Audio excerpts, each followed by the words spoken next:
இப்போது புதிய அறிமுகம் ஆச்சி ஹோட்டல் சாம்பார் 50 கிராம் ரூபாய் 20 மட்டுமே. போதைப்பொருள் வழக்கில் கைது செய்யப்பட்ட நடிகர் மன்சூர் அலிகானின் மகன் அலிகான் துக்ளக் அம்பத்தூர் நீதிமன்றத்தில் ஆஜர்படுத்தப்பட்டார். அவரை பார்க்க வந்த மன்சூர் அலிகான் கஞ்சா அடிச்சா கைது செய்வாங்கன்னு தெரியாதா என மகனுக்கு அட்வைஸ் செய்தார். இது தொடர்பான காட்சிகளை பார்ப்போம். அடிக்கக்கூடாதுல்ல, ஏன் தப்பு பண்ற? சரிம்மா, புக்கெல்லாம் படினா ஏன் தப்பு பண்ற? கஞ்சா குடிச்சா கவர்மெண்ட் அரசு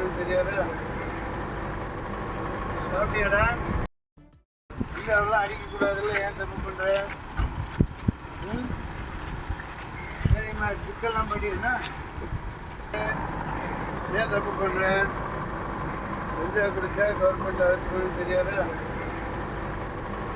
சாப்பிட்டியாடா?